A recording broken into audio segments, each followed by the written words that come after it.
आमचा शोध सुरू झाला की त्यांचं असं भैयोजी महाराजांचं म्हणणं होतं की मला ट्रॅप लावलेला आहे आणि मला रांजणगावच्या ठिकाणी काही लोक होते आधी आणि त्यांनी मला अटॅक केलेला आहे, ठार मारण्याचा प्रयत्न केलेला आहे.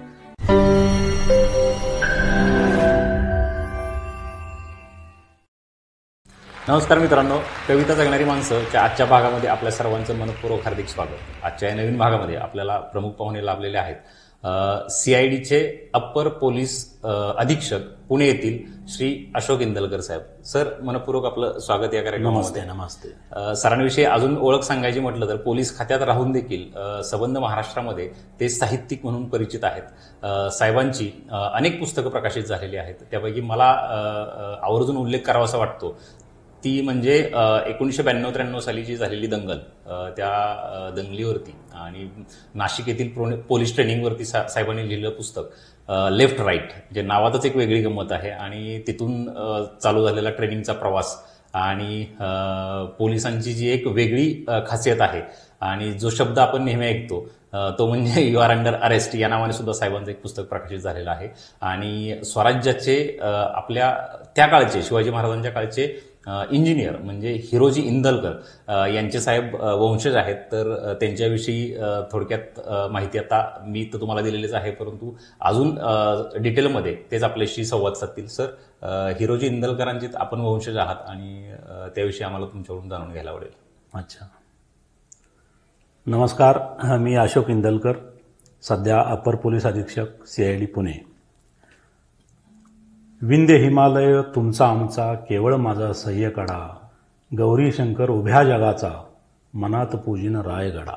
वा, असे एक कविता आहे. आणि ती रायगड ज्यांनी बांधला ते स्वराज्याचे त्या काळचे इंजिनियर सरदार हिरोजी इंदलकर यांच्या स्मृतीस वंदन करतो आणि माझ्या ह्या मुलाखतीची मी सुरुवात करतो. मी पोलीस खात्यात असलो तरी मी आपलं जे चॅनल आहे कविता जगणारी माणसं, ते खरोखरच ज्या कविता आहेत त्या मी प्रत्यक्षरित्या जगतच पोलीस खात्यात सेवा बजावतोय. माझी आतापर्यंत 3 ते 4 पुस्तकं प्रकाशित झालेली आहेत. त्यापैकी जेनिफर अँड दी बिस्ट नावाची एक शिकार कथा आहे नरभक्षक वाघाची, त्याला साहित्य परिषदेचा पुरस्कार मिळालेला आहे. ती कथा, ते स्टोरीज आहे, ते पुस्तक इंग्रजीमध्येही करतोय आणि ते लवकरच पुण्यात आम्ही प्रकाशित करणार आहे. आता हिरोजी इंदलकरांबद्दल जर तुम्ही विचारलं जाय तर सांगतो की त्या काळात छत्रपतींच्याकडे अशी डोंगराएवढी माणसं होती, म्हणजे सामान्य माणसांच्यातून त्यांनी असामान्य माणसं निर्माण केलेली होती. तर तेच त्यांचं यश होतं. आणि हिरोजी इंदलकर हे त्या काळात इंजिनियर म्हणजे अभियंता आणि आर्किटेक्टर असे, म्हणजे दोन्ही आर्किटेक्ट आणि इंजिनियर असे दोन्ही हे करणारी व्यक्ती होती. पब्लिकला फार कमी माहिती आहे, कारण आता सध्या ते पायरी किंवा त्यांचं पायरीवर जे नाव आहे त्याच्यावरनं, रायगडावर, त्याच्यावरनं त्याने बरेचसे लोक ओळखतात त्यांना. परंतु त्या काळात कथा अशी होती की यावेळेस हा रायगड किल्ला बांधायचा होता. त्यावेळेस महाराज त्यांनी सुरुवात केली हिरोजी इंदलकरांनी. लोकांना माहीत नसेल परंतु जवळजवळ 220च्या वरती किल्ले, छोटे मोठे, सिंधुदुर्ग धरून किल्ले हिरोजी इंदलकरांनी बांधलेले आहेत. आणि त्यांच्याकडे जवळजवळ 20 ते 25 हजार कारागीर होते. एवढा मोठा त्यांच्याकडं लवाजमा होता त्या काळात. आणि ज्यावेळेस त्यांना रायगड बांधायचा होता त्यावेळेस त्यांनी ठरवलं होतं की आपण असा किल्ला बांधू की जो म्हणतात ना, रायगड हा सरताज आहे किंवा दुर्गराज असं म्हणतात त्याला. रायगडला दुसरं एक नाव आहे दुर्गराज. असं दुर्गराज बांधायचा अशी तयारी त्यांनी केली होती. आणि त्यांनी त्यासाठी खूप फिरले होते. ते असे तो हिमालय, म्हणजे ते हिमालयातही गेले होते, तिथले किल्ले किंवा त्या भागातली हे पाहिले होते. ताजमहाल सारखी वास्तू त्यांनी पाहिली होती. त्याच प्रकारे साऊथला गेले होते, चर्चेस बघितले होते. आणि ह्यातून तो अद्वितीय असा जो किल्ला आहे रायगड, की जो किल्ला दुर्गराज म्हणतात, तो त्यांनी बांधलेला होता. मग तो किल्ला बांधल्यानंतर बांधायच्या वेळेस प्रॉब्लेम असा झाला होता की आपल्या सगळ्यांना माहिती आहे, छत्रपती मग त्यावेळेस कैदेत होते आग्र्याला कैदेत असताना किल्ल्याचं बांधकाम अर्धवट चालू होतं. मग त्यावेळेस त्या काळचे सावकार किंवा कोण असतील त्यांनी पैसे किंवा त्या मदत द्यायला नकार दिला की आता महाराज संपले आणि त्यांचं स्वराज्य बुडालं आणि ह्या किल्ल्याला आम्ही कुठून पैसे देऊन आम्हाला कशी वसुली मिळणार. त्यामुळे त्यांनी सगळ्यांनी हात आखडता घेतला. किल्ल्याचं बांधकाम अर्धवट पडलं होतं. परंतु हिरोजीने त्या काळी स्वतःचा वाडा गहाण ठेवला आणि सगळी संपत्ती स्वतःची त्यांनी किल्ल्याला खर्ची घातली आणि ते किल्ल्याचं बांधकाम केलं. बरं, त्याचा उल्लेखही त्यांनी नंतर काही केलेला नाही. पण महाराजांना ही बातमी कळाली ज्यावेळेस महाराज सुटून आले, ज्यावेळेस रायगडावर ज्यावेळेस राज्याभिषेक होता त्यावेळेस महाराजांच्या डोक्यात होतं की आपण यांचा सन्मान करूया. दरबारात त्यांनी भल्या दरबारात विचारलं की आता हिरोजींची ज्यावेळेस समोर आली, हिरोजी तुम्हाला काय पाहिजे, तुम्हाला कुठलं परगाना किंवा काय त्यावेळेस द्यायचे ना, जहागिरी कुठली पाहिजे तर तुम्ही सांगा, कारण आम्हाला माहिती आहे तुम्ही त्यावेळेस स्वतःचं वाडा घाण ठेवून हा किल्ला बांधलेला आहे. तर त्या काळचे लोक असे होते आणि जे हिरोजी इंदलकर ज्यासाठी प्रसिद्ध आहेत त्याची ती वाक्यही मोठी आहेत. तर त्यावेळेस ते म्हणाले की महाराज मला काहीही नको, फक्त एक गोष्ट मला मात्र द्या.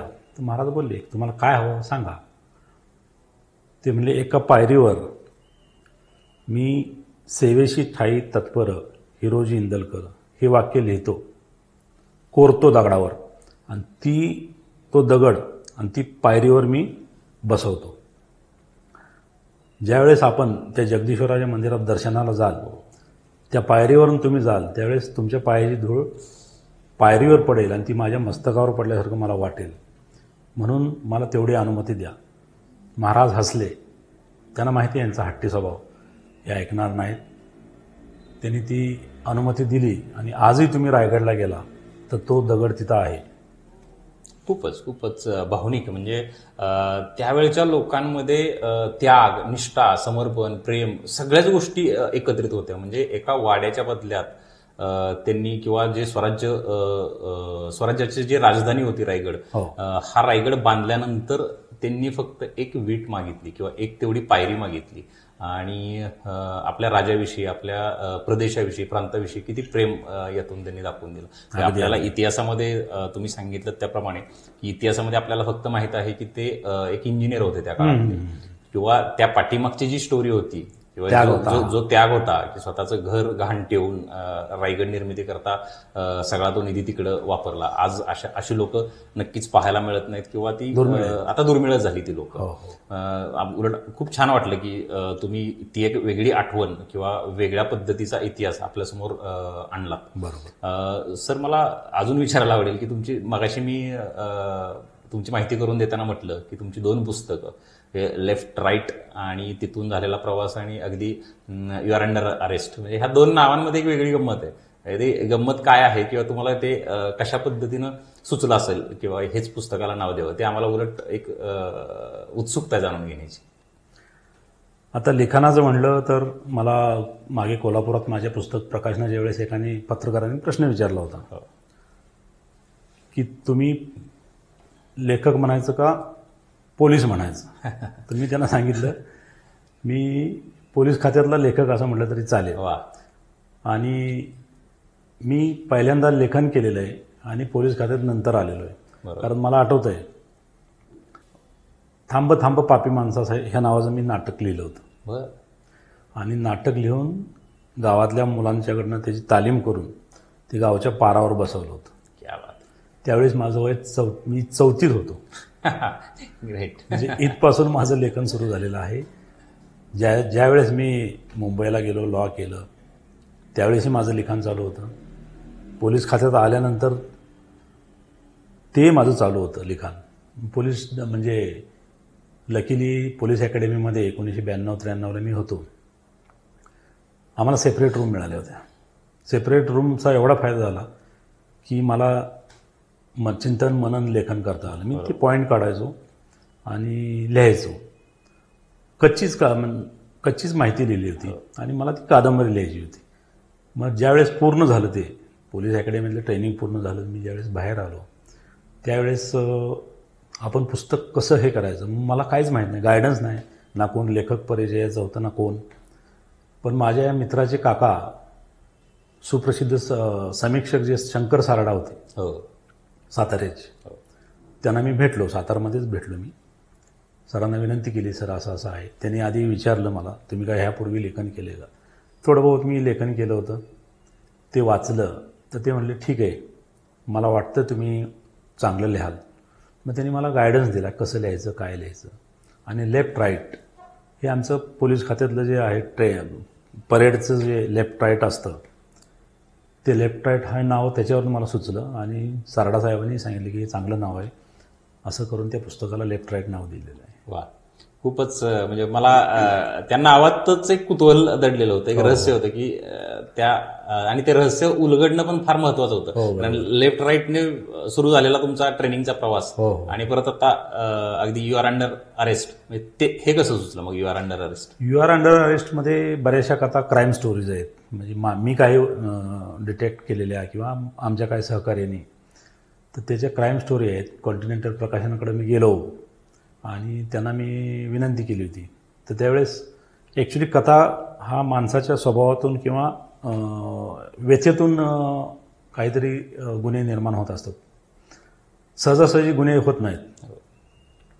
म्हणून त्याचं नाव मी असं दिलं होतं की व्यथा मनाच्या आणि कथा गुन्ह्याच्या, हे नाव मी दिलं होतं. परंतु ते संपादक मंडळाने ठरवलं की हे नाव जरा साहित्यिक किंवा कवी मनाचं वाटतं, त्यापेक्षा आपण मग त्याचं नाव यू आर अंडर अरेस्ट द्यावं. म्हणजे जे आम्ही अरेस्ट केलेले आहेत त्या स्टोऱ्या सगळ्या आहेत. आणि ते पुस्तकही फार उत्तम चाललं आहे, कारण त्याच्या अनेक आवृत्त्या प्रकाशित झालेल्या आहेत. बरोबर. तुम्हाला तुमच्या पोलीस दलामध्ये आता जो तुमचा अनुभव आहे गेल्या 20-25 वर्षांचा, त्याच्यामध्ये अनेक गुन्हेगार अनेक वेगवेगळ्या पद्धतीचे भेटले असतील. बरोबर. त्यातून तुम्हाला घाम फोडणारा एखादा तरी गुन्हेगार नक्कीच सापडला असेल आणि त्याविषयी तुमच्याकडून जाणून घ्यायला हवं. अच्छा. ॲक्च्युली 30-32च्या वर माझी सेवा झालेली आहे. आता सध्या मी निवृत्तीकडे चाललेलो आहे. वा. आणि त्या दरम्यान बरेचसे मी मुंबईपासून सुरुवात केली. मुंबई, पुणे, काही काळ सातारा, त्यानंतर नागपूर, अमरावती या ठिकाणी माझी नोकरी झालेली आहे. बरेचसे मी डिटेक्शनचं स्पेशल जरा वेगळा अंग असल्यामुळं मला क्राईम ब्रँचला काम करायची संधी मिळाली. मुंबईत मिळाली, पुण्यात मिळाली, कोल्हापूरला असताना डिटेक्शन ऑफिसर होतो. हे सगळे गुन्हेगार आणि त्यांना पकडण्याचे सगळे अनुभव मला भरपूर आहेत. तर त्यामध्ये मी रांजणगावला असताना एक फार मोठी घटना घडली होती. मला आठवतं त्यावेळेस मी लग्नासाठी, आमच्या मामाच्या मुलीच्या लग्नासाठी,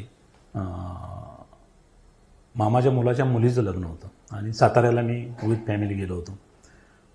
आणि लग्न नुकतंच असं संपलं, जस्ट अक्षता पडले असतील तेवढ्यात मला फोन आला की भय्यूजी महाराज यांच्यावर आपल्या हद्दीत, पोलीस स्टेशनच्या हद्दीत हल्ला झालेला आहे. ती एवढी मोठी न्यूज होती आणि मला एवढे फोन यायला लागले. मी लगेच पोलीस स्टेशनकडे निघालो. म्हणजे सगळं फॅमिलीला, सगळ्यांना माहिती आहे कधीही काही होऊ शकतं. तात्काळ मी निघालो त्या ठिकाणी. आणि एवढं मोठी ती न्यूज होती. त्याचं कारण काय, भय्यूजी महाराज तुम्हाला माहिती आहे राष्ट्रसंत होते. राजकीय ह्याच्यात त्यांचं खूप मोठं वजन होतं. आणि मग आमचा शोध सुरू झाला की त्यांचं असं, भय्यूजी महाराजांचं म्हणणं होतं की मला ट्रॅप लावलेला आहे आणि मला रांजणगावच्या ठिकाणी काही लोक होते आधी आणि त्यांनी मला अटॅक केलेला आहे, ठार मारण्याचा प्रयत्न केलेला आहे. परंतु मी लकीली त्यांच्यातून सुटून निघून गेलो. ते डायरेक्ट इंदोरला गेले. अच्छा. मग तिथून अगदी पंतप्रधान ऑफिसमधून सुद्धा फोन आले. कारण ही बातमी लगेच पंतप्रधान किंवा मोहनजी भागवत त्यावेळेस जे प्रमुख होते आपले ह्याचे राष्ट्रसेवाचे, ते त्यांच्या घरी गेले होते. आणि त्यानंतर चक्र एवढी वेगाने फिरली. माझ्याकडं SP-नी त्यांचे स्पेशल स्क्वॉड पाठवलं, लोकल क्राईम ब्रँचचं. आमच्या DYSP-नी त्यांची लोकं पाठवली, डिटेक्शन स्टाफ त्यांचा, आणि आमचा स्टाफ, असं आम्ही सगळे बसलो. ॲडिशनल SP त्या ठिकाणी आले आणि भरपूर प्रयत्न सुरू केले आम्ही आरोपी पकडायचे. तर भय्यूजी महाराजांना तसा डाऊट होता आणि त्यांना असं वाटत होतं की बहुतेक लोकल पोलीस स्टेशनला सुद्धा मॅनेज करण्याची शक्यता होती. म्हणजे त्यांच्या बोलण्यात आलं होतं त्यावेळेस. मग त्यांनी भय्यूजी महाराजांच्या तिकडे इंदोरला ते गेले होते. इंदोरवरून मग काही लोक त्यांचे आले होते. महाराज काय डायरेक्ट आले नाहीत, पण ती लोक आले होते आमच्या पोलीस स्टेशनला आले. त्यांचे PA वगैरे असतील बरेचसे. तर त्यांनाही डाऊट होता. ते म्हणले भैयूजी महाराजांवर नक्की अटॅक झालेला आहे आणि तुम्ही लवकरात लवकर डिटेक्ट करा, अजून काय झालेलं नाही. आणि महाराजांना शंका यायला लागली. तर मी त्यांना म्हटलं मला महाराजांशी बोलायचं आहे. तर ते एकदम आश्चर्यचकित झाले. तुम्हाला महाराजांशी कसं काय बोलायचं आहे? म्हटलं ठीक आहे, मी आयो आहे, तपासी अंमलदार आहे. त्यांना असं वाटलं असेल काहीतरी सांगायचं असेल म्हणून त्यांनी डायरेक्ट महाराजांच्या पीएला फोन लावला. पीएनी त्यांना फोन दिल्यानंतर त्यांच्या अतिशय उत्कृष्ट वाणीत, शुद्ध वाणीत त्यांनी नमस्कार, कौन बोल रहा है वगैरे वगैरे विचारल्यानंतर मी सांगितलं सर मी ठाणेदार आहे. मराठीत ते चांगले बोलतात. हो, मराठीच आहेत ते, हो, जरी एमपीलचे असले तरी. बरोबर. मग त्यांना सांगितलं महाराज असं असं झालेलं आहे आणि तशी काही शंका तुम्ही बाळगू नका आणि मी तुम्हाला चांगलं ओळखतो, तुम्हाला सगळा महाराष्ट्रात ओळखतो किंवा संपूर्ण हिंदुस्थान तुम्हाला ओळखतोय, राष्ट्रसंत आहे आपण, पण मी तुम्हाला भेटलेलो आहे. मग त्यांना आश्चर्य वाटलं की आपण कधी भेटलो आहे. तर मी त्यांना आठवण करून दिली. साधारण 2005 साली रायगडला राज्याभिषेक सोहळा जो आता संभाजी महाराज छत्रपती कोल्हापूरचे आणि बरंच मोठा आता प्रस्थ झालेला आहे. त्यावेळेस एवढं नव्हतं. त्यावेळेस संभाजी महाराजांवर आम्ही थोडी लोक, फार थोडी होतो आम्ही, हार्डली 300-400 लोक असतील. त्यावेळेस रायगडला गेलो होतो राज्याभिषेक सोहळा हे करायला. त्यावेळेस भैयूजी महाराज तिथं चीफ गेस्ट म्हणून त्यांनी हे केलेलं होतं. भैयूजी महाराज आले होते आणि माझ्यावर संभाजी महाराजांनी जबाबदारी दिली होती की तुम्ही भैयूजी महाराजांची निवासाची व्यवस्था करा, तुम्ही कुठे म्हणजे तुमचे कॉन्टॅक्ट काय असतील तर. तर माझा एक साताऱ्याचा आमचा एक मित्र होता सूर्यकांत महाडिक, तो उद्योजक आहे आणि त्याचं महाडला फार मोठा बंगलो आणि उद्योग आहे. त्याच्या इथे मी सोय केली महाराजांची. त्या ठिकाणी थांबले होते महाराज. मग मी त्यांना आठवण करून दिल्यावर मग त्यांच्या लक्षात आलं, अरे बापरे म्हणले, अच्छा, मग मला आता कसलीही शंका नाही, पण तुम्ही त्याचा तपास लवकर लावा, कोण लोक आहेत ते मला बघायचं आहे. परंतु ह्या बाजूला तसं परिस्थिती नव्हती. आमच्या साईडला खूप मोठे दबाव आले. मुख्यमंत्री कार्यालय, ESPचे, DGचे फोन ESPनं चालू होते. मला खूप हॅरेसमेंट चालली त्यावेळेस, भरपूर झाली. रात्रंदिवस झोप नव्हती की हे आपण काही करून हे करायला पाहिजे, डिटेक्ट केलं पाहिजे. मग ते ज्या ट्रकनी त्यांना धडक दिली होती काय, तर त्या ट्रकला हुडकण्यासाठी माझा स्टाफ मी तिकडे पाठवला आणि भैयूजी महाराजांचं जे स्टेटमेंट होतं की असा एक ट्रक होता वाळूचा, त्याला अशा साखळ्या वगैरे होत्या आणि 96 असं काहीतरी नंबर एवढंच आठवतं आहे असं त्यांनी सांगितलं. म्हटलं ठीक आहे, काय हरकत नाही. आमच्या स्टाफने ते बरोबर लिहून घेतलं होतं. स्टाफला दिलं मी, ह्या नंबरची गाडी जर मिळाली तर तुम्ही बघा. भरपूर आमचे स्क्वॉड आले होते, जिल्ह्याचे आले होते, SDPO लोकल DYSPचे आले होते. त्यांना प्रत्येकाला वेगवेगळी जबाबदारी दिली. आमचं पोलीस स्टेशनची जी स्पेशल माणसं होती, हुशार आणि ॲक्टिव्ह जे पोलीस होते, त्यांना मी सांगितलं होतं असं असं तुम्ही पहिलं बघा म्हणून, ट्रकचं पहिलं तुम्ही बघा. त्यांनी तो नगर जिल्ह्यात तो ट्रक गेला होता, कारण रांजणगाववरून नगर जवळ आहे. तर त्यांना मिळाला लकीली, देवाची कृपा. म्हणजे म्हणतात ना, रांजणगाव गणपतीला आम्ही साकडं घातलं होतं की देवा हे सुटू दे म्हणलं पुढं. मग त्यांना तो ट्रक जरा डाऊटफुल वाटला, एक बाजूला लावला होता आणि संध्याकाळी 6-7च्या दरम्यान त्यांना तो ट्रक तिथं मिळाल्यावर त्यांनी तो ट्रकवाल्याला घेऊन आले, कारण तोच निघाला ट्रकवाला. ट्रकवाल्यानं सांगितलं की म्हणे मी गाडी घेऊन चाललो होतो, समोर एक गाडी होती, ट्रॅफिक जाम असतं त्या भागात भरपूर. त्यांच्या गाडीला धडक बसल्यावर त्यातला एक सरदारजी चालक होता त्यांचा, महाराजांचा. अच्छा. त्या सरदारने डायरेक्ट येऊन ह्याला मारलं, ड्रायव्हरला खाली ओढून मारलं की बाबा क्या कर रहा है तू. मग त्यानंतर काय झालं, लोक जमा झाले. लोकांना असं वाटलं की सरदारजी आपल्या मराठी ड्रायव्हरला का मारतोय. मग त्यांनी त्या सरदारजीला मारलं, भरपूर मारहाण केली. भैयूजी महाराज सिव्हिल ड्रेसवर होते आणि त्यांना कोणी ओळखलं नाही भैयूजी महाराजांना. आणि काय केलं, भैयूजी महाराज आल्यानंतर सोडवायला गेले, त्यांना धक्काबुक्की झाली. त्यामुळं त्यांना असं वाटलं की हे आपल्यावरच अटॅक आहे आणि ती समजूत झाली त्यांची आणि त्यांनी डायरेक्ट इंदोरला गाडी फास्ट पळवून घेऊन गेले. बरोबर. मग हे सगळं क्लिअर झालं होतं. आमच्यावर दबाव वाढवत होता. भैयूजी महाराजांना नंतर मी ब्रीफ केलं की हे अशी लोक आहेत, असं काही हे झालेलं नाही. तर आणि म्हणले त्यांना कळालं की आपण म्हणजे भैयूजी महाराजांना आमच्या हातात मार, त्यामुळे ते खूप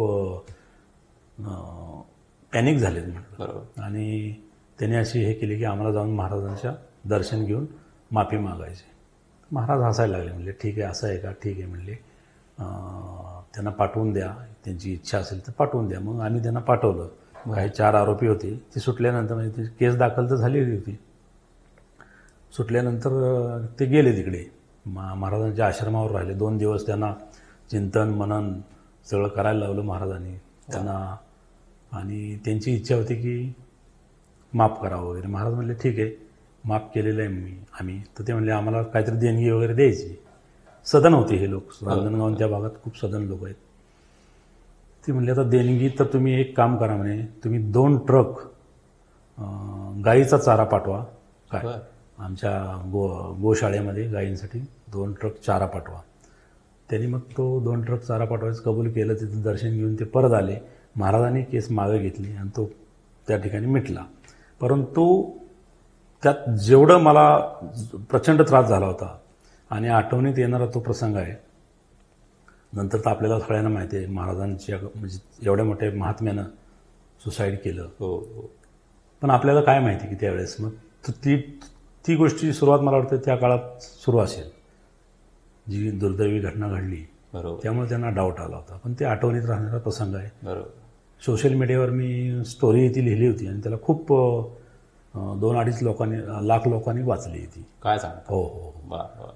हे असं म्हणायला हरकत नाही की जे व्यक्ती जरी मोठा असला केसच्या माध्यमातून किंवा त्या प्रसंगाच्या माध्यमातून, परंतु त्याची शहानिशा करत असताना त्याचं कारण तसं बघायला गेलं तर समोरच्याची एक छोटीशी चूक फक्त होती आणि आपण त्याचा एक खूप मोठा actually that was a purely accident.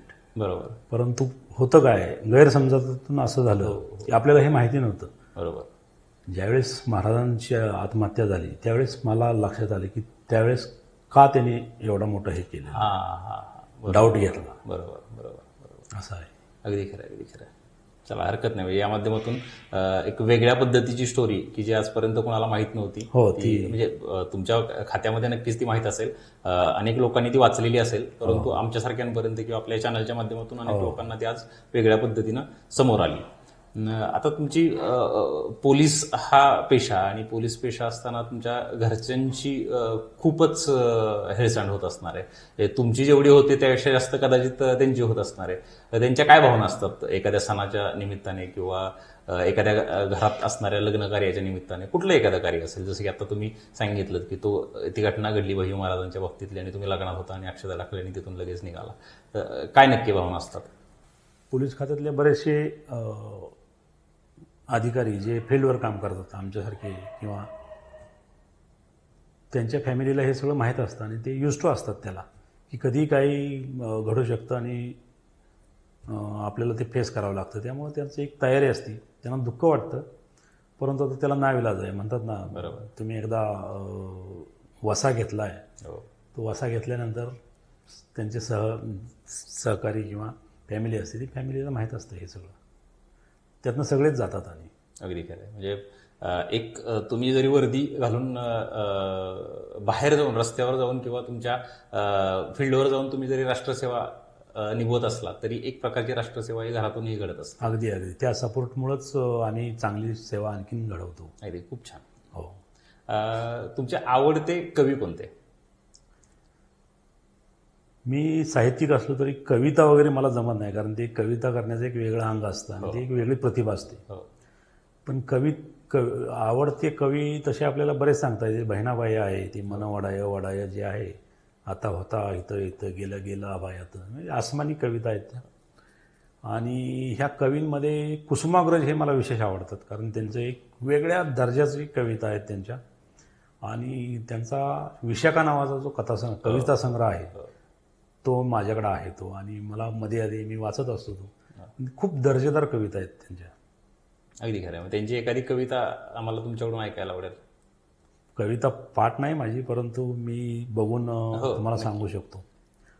तर ती ॲक्च्युली घटना ऐतिहासिकच घटना आहे आणि त्या घटनेवर कविता कशी एखादी व्यक्ती म्हणजे एखादा कविश्रेष्ठ कशी ती कवितातनं मांडतो याची खूप उत्तम उदाहरण म्हणजे त्यांची वेडात मराठे वीर दवडले साथ, त्याच्यावर फिल्मही आली, त्याच्यावर लता दीदींनी खूप सुंदर गाणं गायलेलं आहे.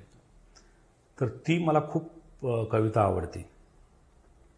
नेसरीच्या इथली घटना आहे. कोल्हापूर जिल्ह्यात नेसरी आहे आणि त्या नेसरीच्या ठिकाणी त्या काळात शिवाजी महाराजांनी आज्ञा केली होती. प्रतापराव गुजर आणि त्यांचे 6 साथीदार होते, असे सगळे 7. बहलोल खानावरती ते हां, बहलोल खान नावाचा तो जो गनिम होता, हो. त्याच्यावर त्यांनी हल्ला केला होता आणि त्याला पराभूत केलं होतं. परंतु शिवाजी महाराजांची आज्ञा वेगळी होती, कारण ते द्रष्टे पुरुष होते. हो. त्यांनी सांगितलं होतं की त्याला मारून टाका. पण बहलोल खानाला त्यांनी मारलं नाही, त्याला मुभा दिली होती आणि त्याचा राग एवढा शिवाजी महाराजांना, कारण बहलोल खान परत चालून आला. हो. म्हणजे सापाला मारल्याशिवाय मरत नाही. म्हणजे त्या काळी आणि त्याचा एवढा राग शिवाजी महाराजांना आला होता, संताप झाला होता आणि त्यांनी प्रतापराव गुजर होते त्यांना खूप बोलले होते. तर त्या ह्याच्यावर सुंदर कविता लिहिलेली आहे, ती मी वाचून दाखवतो. वेडात मराठे वीर दवडले साथ. आता हे शिवाजी महाराजांचे बोल त्यांनी केवढे सुंदर केले ते. श्रुती धन्य जाहल्या श्रवणी आपुली वार्ता, रण सोडून सेना सागर आमचे पळता, अबलाही घरोघर खऱ्या लाजतील आता, भर दिवसा आम्हा दिसू लागली रात, वेडात मराठे वीर दवडले साथ. ते कठोर अक्षर एक एक त्यातील, जाळीत चालले कणखर ताटर दिल. म्हणजे हे जे प्रतापराव गुजर आणि त्यांचे 6 साथीदार. महाराज परत म्हणतात, विसरला महाशय काय लावता जात, वेडात मराठे वीर दवडले साथ. त्यांच्यावर एवढा परिणाम झालेला, वर भिवई चढली दात दाबित ओट, छातीवर तुटली पटबंदाची गाठ, डोळ्यात उठे काहूर ओलवे काठ, म्यानातून उसळे तलवारीची पात, वेडात मराठे वीर दवडले साथ. ते महाराजांना सांगतात, जरी काल दाविली प्रभू गनिमांना पाठ, जरी काल विसरलो जरा मराठी जात, हा असा धावतो आज अरी शिबिरात, तव मान करी हा घेऊन शिर करात. अंगावर काठी येतील असे वर्णन आहे. वेडात मराठे वीर दवडले साथ. महाराजांचं वर्णन किती सुंदर केले पहा. ते फिरता बाजूस किंचित ओले डोळे ओले, सरदार 6 सरसावून उठले शेले, रिकिबीत टाकले झेलले भाले, रिकिबीत टाकले पाय झेलले भाले, उसळले धुळीचे मेघ 7 निमिषात, वेडात मराठे वीर दवडले साथ. आश्चर्यमुग्ध टाकूनी मागुती सेना, बहलोल खानाची सेना आश्चर्यचकित झाली. अपमान बुजविण्यास 7 अर्पुनी माना, छावणीत शिरले थेट भेट गनिमांना, कोसळल्या उल्का 7 दर्यात, वेडात मराठे वीर दवडले. त्यानंतर पुढं बरंच त्यांनी म्हणलेलं, गर्दीत लोपले 7 जीव ते मानी, खग 7 जाळाले अभिमान वनवयात, वेडात मराठे वीर दवडले साथ. खालचं तर वर्णन एवढं सुंदर आहे. दगडावर दिसतील अजून तेथल्या टाचा, ओढ्यात तरंगे अजून रंग रक्ताचा, क्षितिजावर उडतो अजून मेघ मातीचा, अद्याप वीरानी कुणी वाऱ्यावर गात, वेरात मराठे वीर दवडले साथ. इतकं सुंदर वर्णन आहे की आपल्या समोर सगळं दिसतंय ते. तो रक्तरंजित इतिहास आपल्या डोळ्यांसमोर घडतोय अशा पद्धतीने हे सगळी काव्य रचना आहे आणि कुसुमाग्रजांनी ती खूप सुंदर पद्धतीने म्हणजे मांडलेली आहे. एखादी घटना कविश्रेष्ठ कसा मांडतो ह्याचं एक उत्तम उदाहरण आहे. कोल्हापूरला असताना, नोकरीमध्ये असताना मी नेसरीच्या भागात गेलो होतो. त्यावेळेस तिथं ते स्मारक आहे अजून, पण खूप मला भरून आलं. मी तिथं दर्शन घेतलं. आपलं जे हे आहे टायटल, कविता जगणारी माणसं, अशाच ह्याच्यातून आम्ही कविता जगत असतो. अगदी खूपच म्हणजे भावनिक आहे आणि आपल्याला सगळ्यांना विचार करायला भाग पाडणारी ही गोष्ट आणि ती त्या ठिकाणी घडलेली होती. तर त्या वेडात मराठे वीर दवडले साथ आपण जरी म्हणतोय आणि ते मराठे 7 होते, परंतु त्यांच्यामध्ये एक मुस्लिम सुद्धा होता. बरोबर आहे. हिलाल, सिद्धी हिलाल का काय नाव आहे, परंतु एक मुस्लिम होता. त्या काळात असं काय नव्हतं, धर्म वगैरे जातीचं आता अवडंबर आत्ता माजलेलं आहे, त्यावेळेस नव्हतं. ही माहिती फार लोकांना नाही. अगदी. पण ती खूप विशेष आहे आजच्या काळात. अगदी खरं आहे. धन्यवाद सर, तुम्ही आमच्या विनंतीला मान देऊन या मुलाखतीचा एक भाग झालात आणि तुम्ही खूप वेगळ्या विषयांना आज हात घातलात. म्हणजे आज मलाही मुलाखती घेताना अगोदर अपेक्षित नव्हतं की असे वेगवेगळे विषय आपल्या मुलाखतीच्या माध्यमातून रंगतील आणि ते तुम्ही खूप छान पद्धतीने लोकांसमोर मांडलेत. म्हणजे आपण आतापर्यंत पोलिसांची खाकी वर्दी म्हणत होतो, परंतु पोलिसांच्या खाकी वर्दीमध्ये सुद्धा एक दर्दी दडलेला आहे आणि तो नुसता दडलेला नाहीये, तर ते एक उसळून आलेला दर्दी. आणि तुम्ही तुमचा जो साहित्य प्रवास आहे, तुम्ही आत्ता नवीन नवीन प्रोजेक्ट हातामध्ये घेत आहात ही पोलीस सेवा करताना, तर त्या सर्व प्रवासास आमच्याकडून तुम्हाला शुभेच्छा आणि आमच्याकडून एक तुम्हाला छोटीशी भेट.